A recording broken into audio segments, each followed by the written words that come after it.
Hello, this is Alison van Eenennaam coming to you from UC Davis, where it's very early in the morning. And so I am going to share with you uh, this presentation virtually. So I'm going to summarize today some work I did looking at the peer-reviewed literature as it relates to gene editing of livestock raised for agricultural purposes.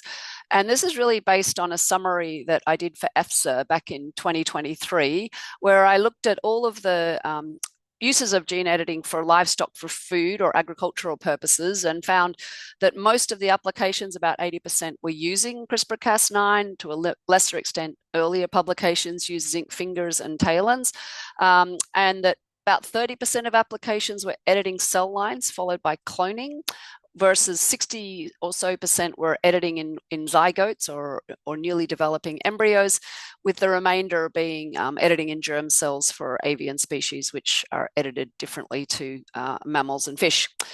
The majority of these applications were SDN1, meaning they were simple knockouts. A smaller number were SDN2s or intra-species allele substitutions, and 30 were SDN3, the introgression of transgenic or foreign DNA.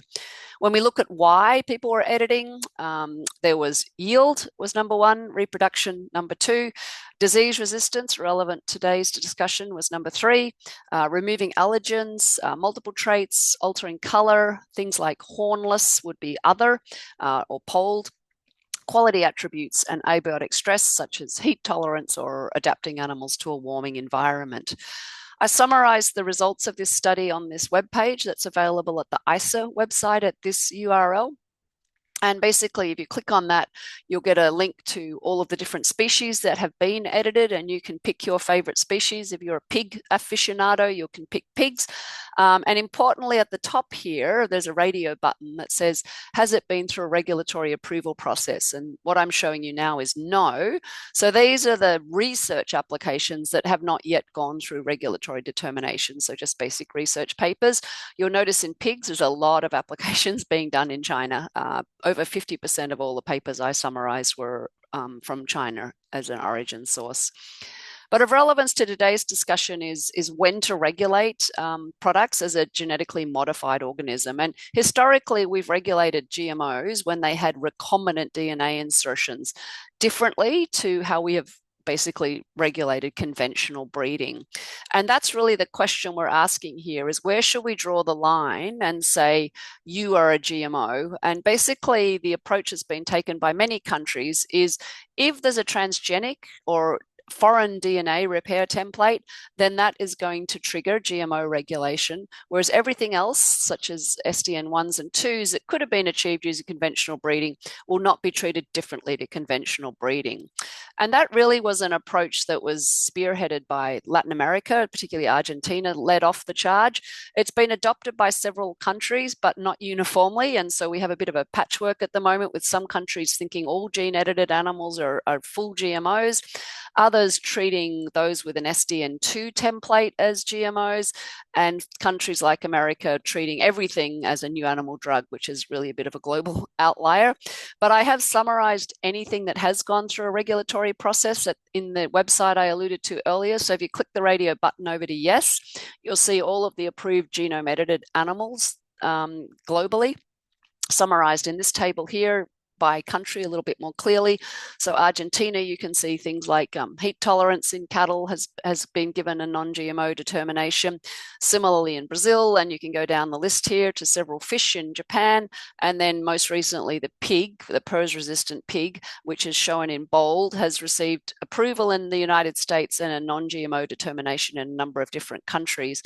And I just think it's worth looking at this particular application, because pig breeding involves 4 lines of basically grandparent lines that come together to produce the commercial animal. And so Genus, who owns the Pig Improvement Corporation, basically had to edit males and females, multiple, in each of these 4 founder lines in order for this homozygous recessive resistance allele to be breed true through to the maternal F1s. And so it's going to be a little bit more difficult to introduce editing into livestock than it is in plants, where you could basically take one transgenic event and breed it into a whole bunch of other lines. And I think it's interesting to note that the one country where we do have products that are available to the public, so that's Japan, with these gene edited fish species that basically get to market weight in about half the time of conventional fish, there was anticipation that there would actually be quite a lot of pushback against these products because historically Japan has been quite toey about genetically modified food, particularly in the 1990s. And given there was low public acceptance, when asked, the general public said, "Oh, we need very, very strict regulations, and we need to reduce the risk to as close to zero as possible." Rather than perhaps a more balanced approach weighing risks and benefits. But that's not the approach that the government took. They said, well, if there's no foreign DNA, we're not going to treat it any differently.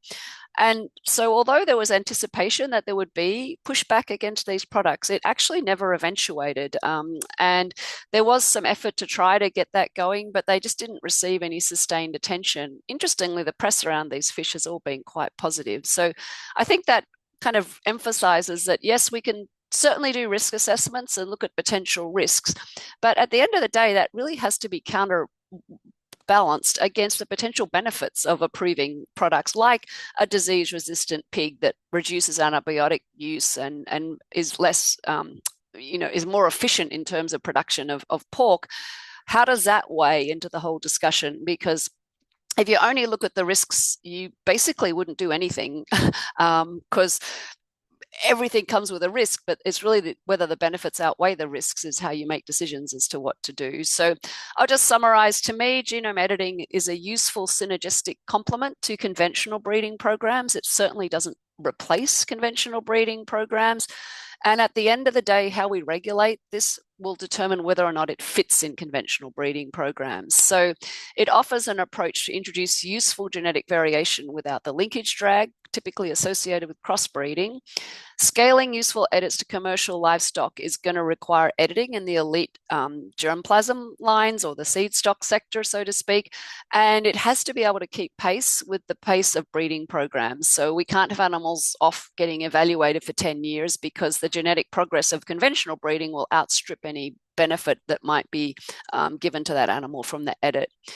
In many countries, regulators consider simple SDN1s to be non-GMO, and so they don't treat them any differently to conventional breeding. FDA, however, continues with the new animal drug paradigm, and Europe's in discussions. And to me, the fate of genome editing in livestock will very much depend upon developing a common or at least a harmonized risk-based regulatory framework that enables international trade of milk, meat, eggs, and germplasm. So with that, I thank you very much for the invitation, and I hope you have a good meeting. Bye.